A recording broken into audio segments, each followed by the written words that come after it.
భారతదేశం భౌగోళిక స్వరూపాలు. ఈ లెసన్లో భాగంగా మనము భౌగోళిక స్వరూపాలు, భారతదేశ భౌగోళిక స్వరూపాలు మొత్తం 6 ఉన్నాయని, ఈ 6లో హిమాలయాల గురించి చెప్పుకున్నాం. ఈరోజు మనము గంగా సింధు నదీ మైదానం గురించి చెప్పుకుందాం. ఈ గంగా సింధు నదీ మైదానం భారతదేశ పటంలో ఎక్కడ విస్తరించి ఉంది అనేది చూసినట్టయితే, హిమాలయ పర్వతాలకు దక్షిణాన గంగా సింధు నదీ మైదానం విస్తరించి ఉంది. ఈ ప్రాంతంలో, ఈ భాగంలో గంగా సింధు నదీ మైదానము విస్తరించి ఉంది.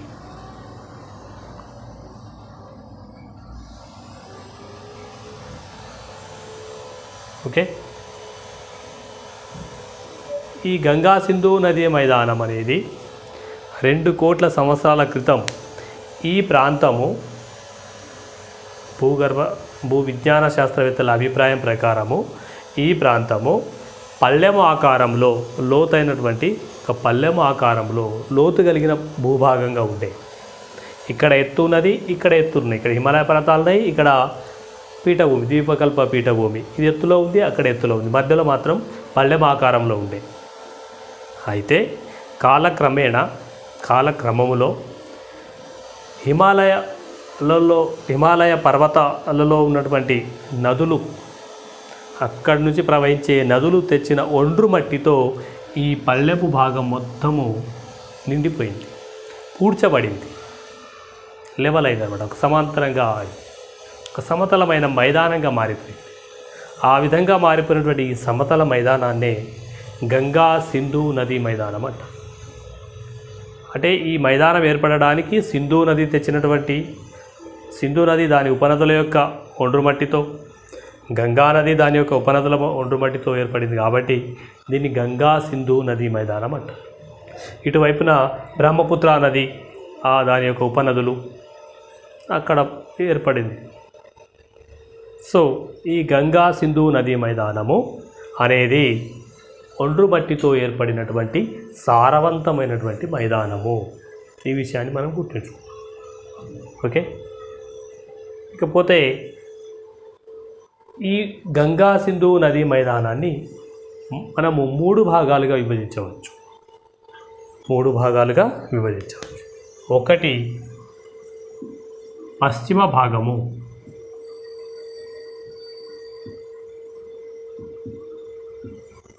రెండవది మధ్య భాగము, మూడవది తూర్పు భాగం.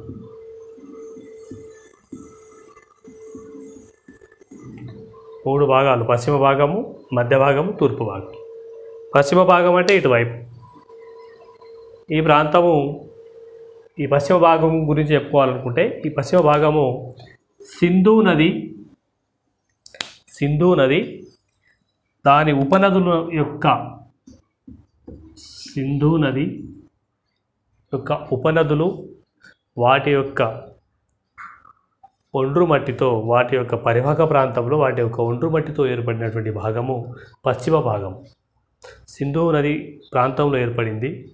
సింధు నది యొక్క ఉపనదులు తెచ్చినటువంటి ఒండ్రుమట్టితో ఏర్పడిన భాగం కాబట్టి ఈ సింధు నది ప్రాంతం అంటారు. దీన్ని సింధు నది పరివాహక ప్రాంతం అని.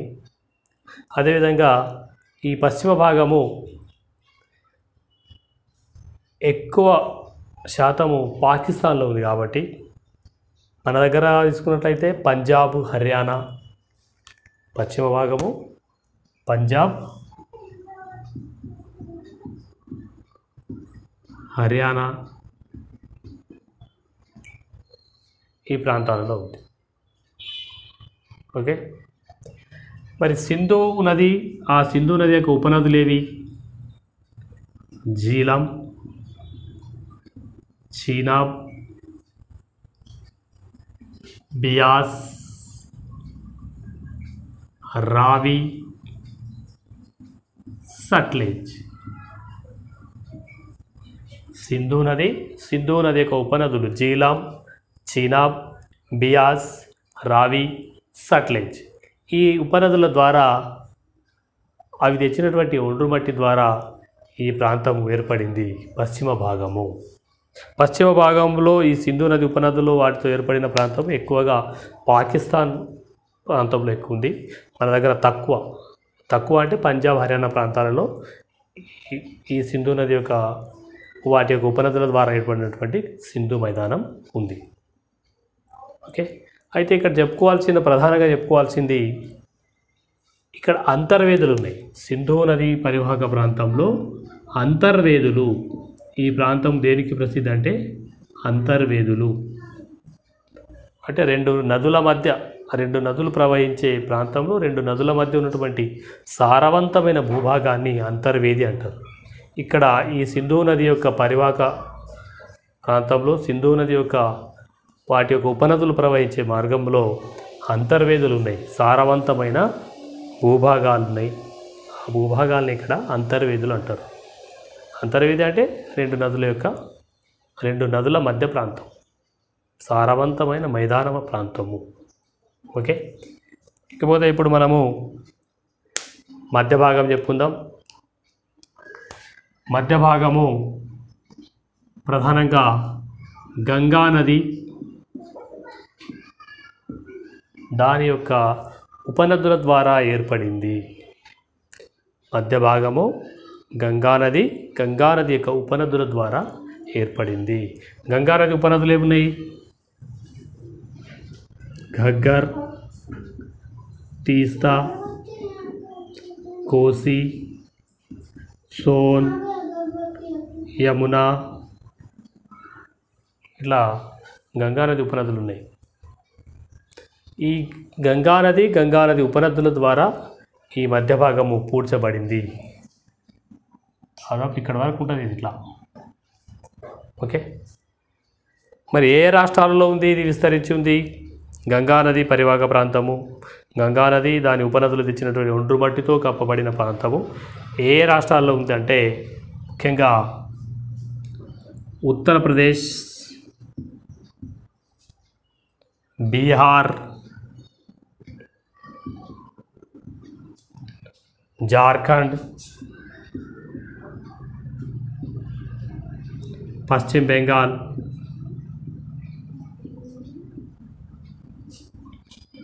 ఇవి ఈ నది యొక్క గంగా నది దాని ఉపనదుల యొక్క ఒండ్రు మట్టితో ఏర్పడినటువంటి సారవంతమైన భూభాగం కలిగినటువంటి ప్రాంతాలు. ఓకే, భారతదేశంలో ఎక్కువ మైదానము ఈ గంగా నది ప్రాంతంతోనే, గంగా నది వాటి యొక్క ఉపనదుల ప్రవాహంతోనే ఏర్పడ్డాయి. సింధు నది యొక్క వాటి ఉపనదుల యొక్క ఒండ్రు మట్టి మైదానాలు మన దగ్గర తక్కువ ఉన్నాయి, చాలా తక్కువ విస్తీర్ణంలో ఉన్నాయి. అత్యధిక భాగము గంగా సింధు నది మైదానంలో అత్యధిక భాగం మనకు గంగా నది వాటి యొక్క ఉపనదుల ద్వారా ఏర్పడినటువంటి మైదానమే ఉంది. ఓకే, ఇకపోతే తూర్పు భాగం. ఈ తూర్పు భాగము బ్రహ్మపుత్ర నది. ప్రధానంగా తూర్పు భాగం అన్నప్పుడు మనం ఎంచుకోవాలి బ్రహ్మపుత్ర నది.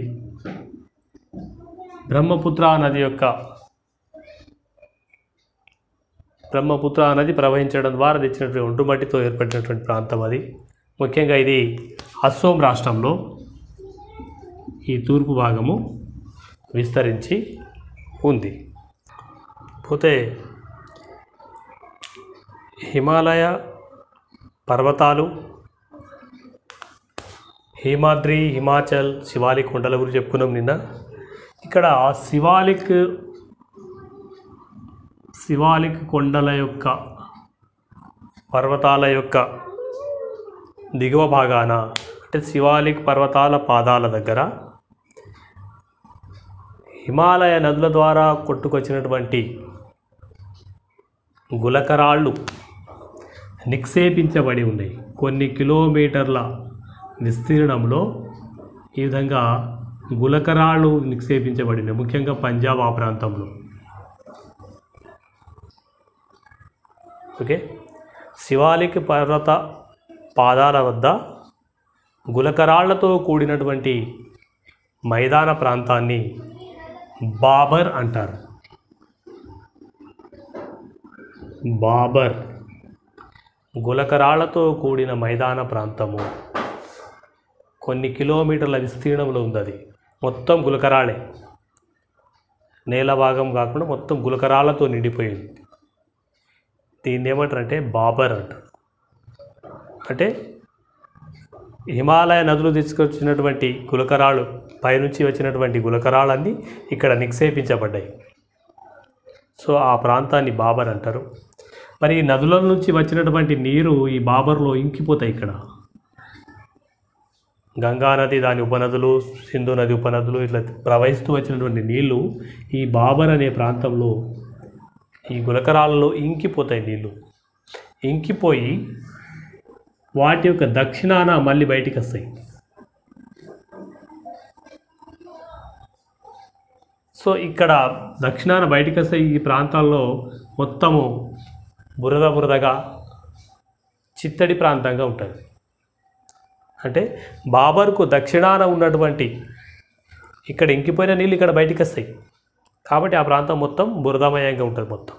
సో ఈ బురదమయం ఉన్నటువంటి ఈ ప్రాంతాన్ని, ఈ చిత్తడి నేలని టెరాయి అని పిలుస్తారు. టెరాయి. వాస్తవానికి టెరాయి అనేది టెరాయి అని కాదు, చిత్తడి భూములు ఎక్కడుంటే అవి జీవ వైవిధ్యానికి నిలయంగా ఉంటాయి. రకరకాల జీవులు అక్కడ ఉండడానికి అవకాశం ఉంటుంది, రకరకాల చెట్లు, జీవులు. అయితే ఈ టెరాయి ప్రాంతం కూడా ఒకప్పుడు జీవ వైవిధ్యం ఉండి అరణ్యాలు ఉండే అక్కడ. కాకపోతే దేశ విభజన తర్వాత పాకిస్తాన్లోంచి వాళ్ళు ఇక్కడికి రావడం, వచ్చిన వాళ్ళు ఉంటారు కదా, వాళ్ళ కోసము ఈ ప్రాంతాలు మొత్తము వ్యవసాయ భూములుగా చేయడం జరిగింది. Okay right. పీఠభూమి, ద్వీపకల్ప పీఠభూమి గురించి చెప్పుకుందాం.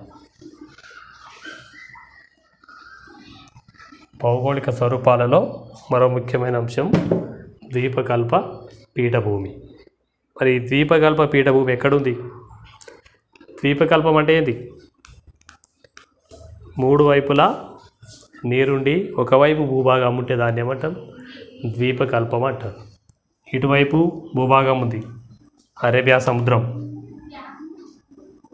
మూడు వైపులా నీరు, ఇటువైపు సముద్రం, ఇటువైపు బంగాళాఖాతం, ఇటువైపు హిందూ మహాసముద్రం. ఈ విధంగా మూడు వైపులా నీరు, ఒకవైపు ఇటువైపు ఏముంది? భూమి ఉంది. సో ఇటువైపు భూమి ఉండి మూడు వైపులా నీరున్న ఈ ప్రాంతం ఉంది కాబట్టి దీన్ని ఏమంటాము? ద్వీపకల్ప పీఠభూమి అంటారు. ఏమంటారు దీన్ని? ద్వీపకల్ప పీఠభూమి.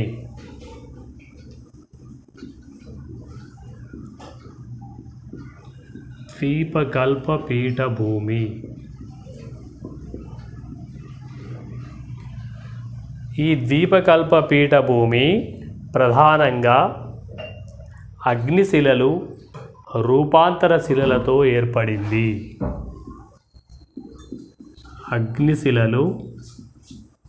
అగ్నిశిలలు మళ్ళీ ఆకారం మార్చుకునే కొన్ని సంవత్సరాల తర్వాత వాటిని రూపాంతర శిలలు అంటారు.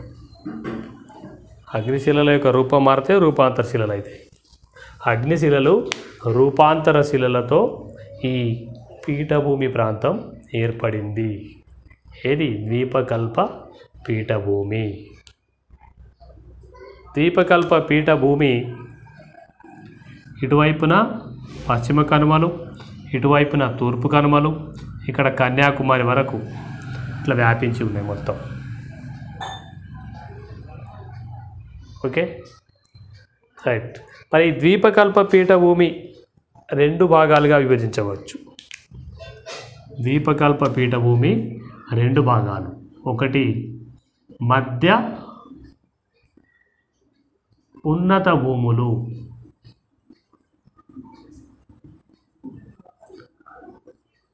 రెండవది దక్కన్ పీఠభూమి.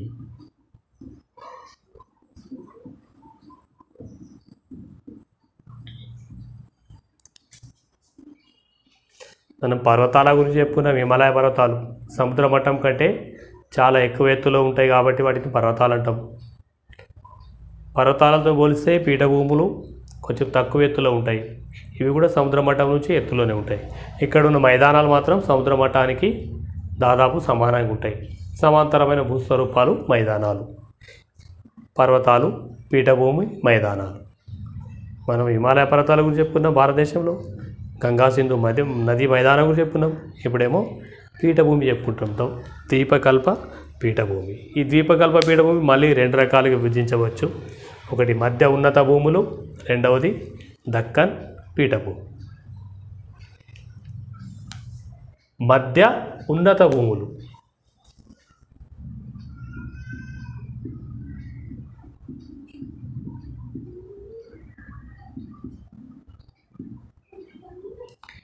మధ్య ఉన్నత భూములు మళ్ళీ రెండు భాగాలు, 2 రకాలు. ఒకటి మాల్వా పీఠభూమి, రెండవది ఛోటా నాగపూర్ పీఠభూమి. అంటే ఇది ఈ ప్రాంతము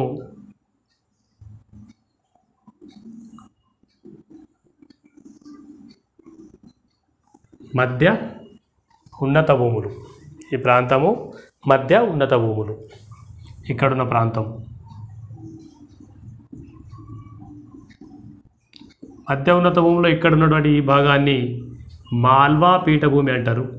ఇక్కడున్న ఈ భాగాన్ని ఛోటా నాగపూర్ పీఠభూమి అంటారు. మధ్య ఉన్నత భూముల్లో పశ్చిమ వైపు ఇటు ఉన్న భాగాన్ని మాల్వా పీఠభూమి అంటారు. ఇక్కడ ఉన్నటువంటి భాగాన్ని ఛోటా నాగపూర్ పీఠభూమి అంటారు.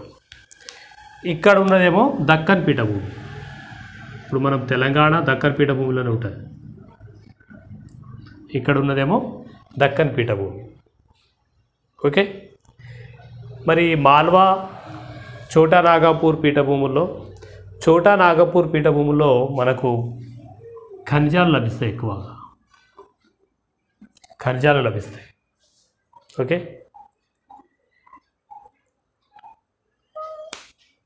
ఈ విధంగా ద్వీపకల్ప పీఠభూమి అనేది 2 భాగాలకు విభజించబడింది. ఒకటి మధ్య ఉన్నత భూములు, రెండవది దక్కన్ పీఠభూమి. మధ్య ఉన్నత భూములు మళ్ళీ రెండు రకాలు, మాల్వా పీఠభూమి, ఛోటా నాగపూర్ పీఠభూమి.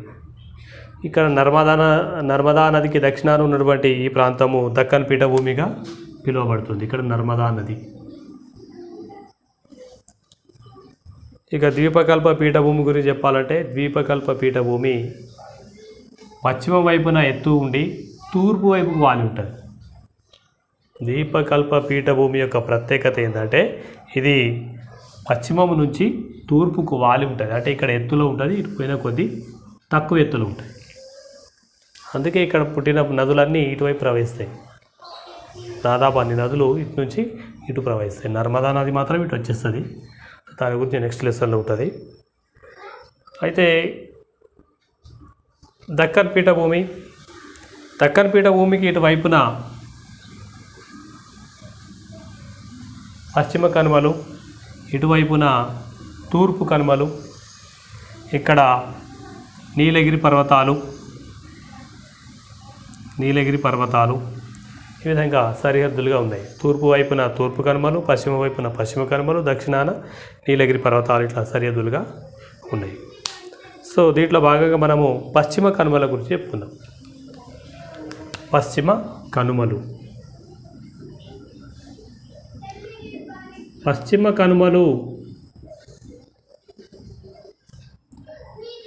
పశ్చిమ తీర మైదానానికి సమాంతరంగా వ్యాపించి ఉన్నాయి. ఇటు గుజరాత్ నుంచి, మహారాష్ట్ర, గుజరాత్ ఈ ప్రాంతం నుంచి మొత్తం తమిళనాడు, కేరళ వరకు వ్యాపించి ఉన్నాయి. పశ్చిమ కనుమలు యొక్క ప్రత్యేకత ఏంటంటే, ఇవి అవిచ్ఛిన్న శ్రేణులు.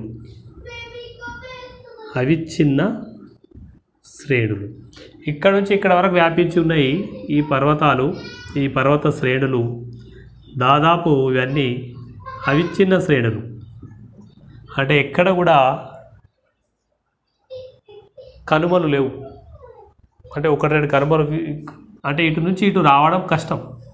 మధ్యలో కనుమలు లేవు, గ్యాప్స్ లేవు, 1-2 గ్యాప్స్లు ఉన్నాయి, తక్కువ ఉన్నాయి గ్యాప్స్. కాబట్టి వీటిని అవిచ్ఛిన్న శ్రేణులు అంటారు. తూర్పు కనుమలేమో దాదాపు ఇక్కడ కొన్ని ఉన్నాయి, ఇక్కడ కొన్ని ఉన్నాయి, ఇక్కడ కొన్ని ఉన్నాయి. తూర్పు కనుమలు అక్కడ ఉన్నాయి. ఇటు నుంచి ఇటు పోవడానికి ఆస్కారం ఉంది. కానీ ఇక్కడ మాత్రం ఇవి అవిచ్ఛిన్న శ్రేణులు. ఓకే. పశ్చిమ కనుమల్లో భాగంగా అన్నామలై కొండలు, పళని కొండలు,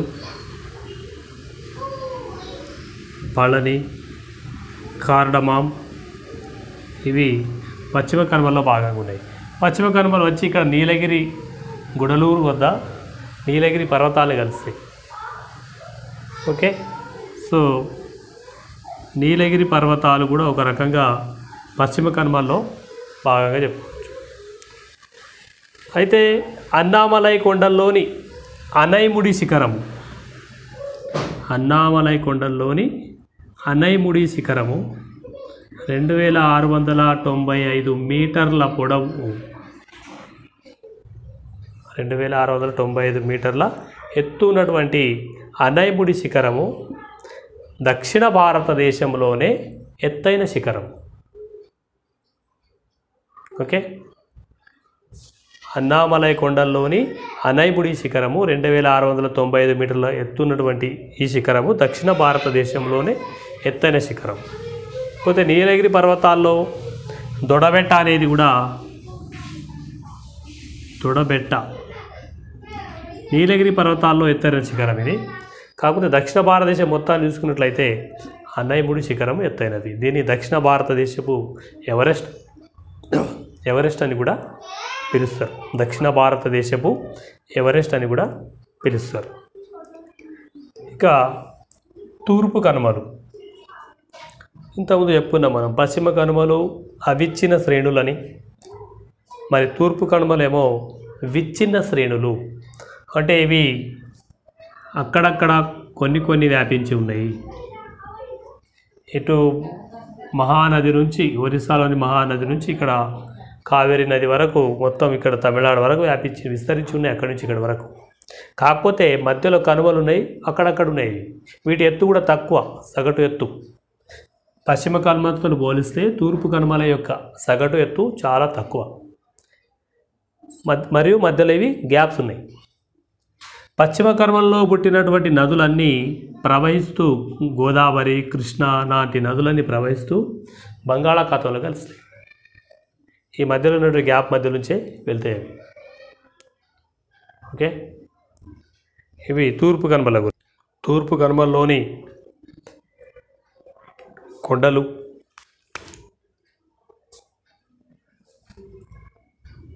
తూర్పు కనుమలు,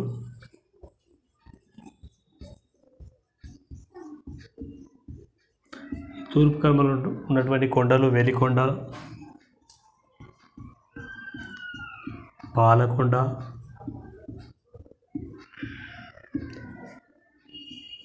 శేషాచలం కొండలు, నల్లమల కొండలు, ఈ విధంగా తూర్పు కనుమల్లో ఉన్నటువంటి కొండలు ఇవి. తూర్పు కనుమల్లో ఎత్తైన శిఖరము అరోమా కొండ. తూర్పు కనుమల్లో ఎత్తైన శిఖరము అరోమా కొండ. ఇది విశాఖపట్నం దగ్గర ఉన్నటువంటి అరకు లోయల్లో ఉంటుంది. ఈ అరోమా కొండ యొక్క ఎత్తు 1680 మీటర్లు. అరోమా కొండ యొక్క ఎత్తు 1680 మీటర్లు. ఇకపోతే ద్వీపకల్ప పీఠభూమి యొక్క ప్రత్యేకత ఏంటంటే, గంగా సింధు నదీ మైదానం ఏదో ఒండ్రు మట్టితో ఏర్పడ్డదని చెప్పుకున్నాం కదా. ఈ ద్వీపకల్ప పీఠభూమి మొత్తము నల్లరేగడి నేలతో ఉన్నది. అంటే ఒకప్పుడు అగ్నిశిలలు, ఈ ప్రాంతం మొత్తం అగ్ని పర్వతాలతో ఉండి, ఆ అగ్నిశిలలు రూపాంతరంగా మారి బాసాల్ట్ శిలలుగా మారి, తర్వాత కొన్ని వేల లక్షల సంవత్సరాలకు నల్లరేగడి నేలలుగా మారినాయని చెప్పేసి భూ విజ్ఞాన శాస్త్రవేత్తల అభిప్రాయం. సో ఈ విధంగా ఈ ప్రాంతం మొత్తం ద్వీపకల్ప పీఠభూమి యొక్క ప్రత్యేకత ఏంటంటే నల్లరేగడి నేలలు ఇక్కడ విస్తరించి ఉన్నాయి. Okay right. ఇకపోతే ఈ పశ్చిమ కనుమలు తూర్పు కనుమలు ఇక్కడ ఉన్నటువంటి నీలగిరి పర్వతాలలో ఈ ప్రాంతంలో కలుస్తాయి. నీలగిరి పర్వతాలలో నీలగిరి కొండల్లో ఎత్తైన శిఖరం దొడబెట్ట అని ఇంతకు చెప్పుకున్నాం. ఈ నీలగిరి పర్వతాలు ఈ ప్రాంతంలోనే వేసవి విడిది స్థావరమైనటువంటి ఉదగ మండలం ఉంది. ఊటీ అంటారు దీన్ని, ఉదగ మండలం. ప్రఖ్యాతిగాంచిన వేసవి విడిది స్థావరము ఉదగ మండలము ఊటీ ఇక్కడే ఉంది నీలగిరి పర్వతాల్లో. ఓకే రైట్, మిగతాది రేపు చెప్పుకుందాం.